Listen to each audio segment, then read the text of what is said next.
আপনি যদি এই ছেলেটির জায়গায় থাকতেন তাহলে কি করতেন? সামনে হিংস্র সিংহ, পেছনে বিষাক্ত সাপ, নিচে ভয়ঙ্কর কুমির। ছেলেটি কি বাঁচতে পারবে? চলুন দেখি ছেলেটির সামনে কি বিপদ আছে। বাঁদিকে বিষাক্ত সাপ ফোনা তুলেছে, একটু কামড় দিলে সব শেষ। ডান দিকে ভয়ঙ্কর সিংহ, যে মুহূর্তে আক্রমণ করতে পারে।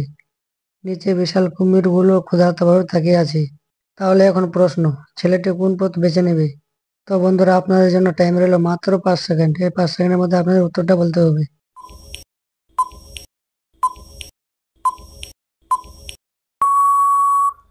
আপনার কি মনে হয় কোন দিক দিয়ে পালালে ছেলেটি বাঁচবে?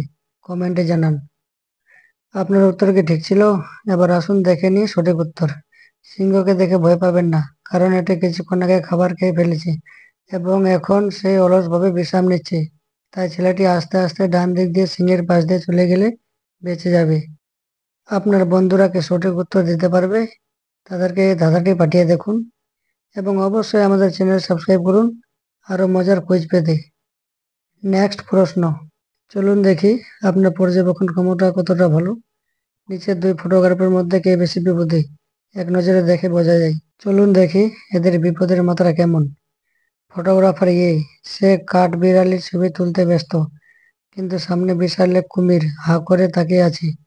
ফটোগ্রাফার বি, সে খাড়া পাহাড়ের ধারে দাঁড়িয়ে কাঠবিড়ালের ছবি তুলছে, আর পিছন থেকে আসছে ভয়ঙ্কর বাঘ।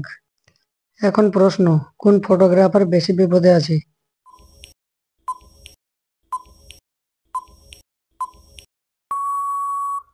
আপনার কি মনে হয়, ফটোগ্রাফার এ নাকি বি? কমেন্টে জানান। আপনার উত্তর সঠিক ছিল। চলুন দেখি আসল উত্তর কি হবে। ফটোগ্রাফার বি বেশি বিপদে, কারণ সে পাহাড়ের একদম ধারে দাঁড়িয়ে আছে। একটু এদিক ওদিক হলেই পড়ে যেতে পারে। তার পেছনে ভয়ঙ্কর বাঘ, যে কোনো মুহূর্তে আক্রমণ করতে পারে। অন্যদিকে ফটোগ্রাফার এ কুমিরের কাছাকাছি থাকলেও সে সময় মতো সরে যেতে পারবে। তাই বি সবচেয়ে বেশি বিপদে আছে। এখানে সঠিক উত্তরটা হবে বি নম্বর, ফটোগ্রাফার সব থেকে বেশি বিপদে আছে। আপনার বন্ধুরা কি সঠিক উত্তর দিতে পারবে? তাদেরকে এই মজার ধারাটি পাঠিয়ে দেখুন আর আমাদের চ্যানেল সাবস্ক্রাইব করতে ভুলবেন না। নেক্সট প্রশ্ন, চলুন দেখি আপনার মানবিকতা আর সিদ্ধান্ত নেওয়ার ক্ষমতা কেমন। ধরুন সামনে দুটি শিশুর ঝুলছে আর নিচে ভয়ঙ্কর কুমির। এখন প্রশ্ন, কাকে আগে বাঁচাবেন? দেখুন, দুটি শিশুই বিপদে, কিন্তু এখানে দুটি বিষয় লক্ষ্য করুন। বামে থাকা ছেলেটি শক্ত দড়ি ধরে আছে, কিন্তু তার হাত ধীরে ধীরে পেছনে যাচ্ছে, এবং ডানে থাকা মেয়েটি, তার দড়ি আগে থেকে ছিঁড়ে যাচ্ছে আর সে প্রায় পড়ে যাচ্ছে। এখন প্রশ্ন, কাকে আগে বাঁচানো উচিত?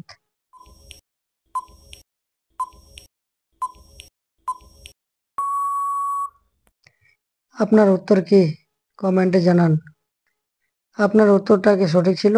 চলুন দেখি। প্রথমে মেয়েটিকে বাঁচানো উচিত, কারণ তার দড়ি ছিঁড়ে যাচ্ছে, তাই সে যে কোনো মুহূর্তে পড়ে যাবে, এবং ছেলেটির দড়ি এখনো শক্ত, তাই তার আরো কয়েক সেকেন্ড সময় আছে। তাই সঠিক উত্তর, মেয়েটিকে আগে বাঁচাতে হবে। আপনার বন্ধুরা কি সঠিক উত্তর দিতে পারবে? তাদেরকে এই মজার ধারাটি পাঠিয়ে দেখুন আর আমাদের চ্যানেল সাবস্ক্রাইব করতে ভুলবেন না।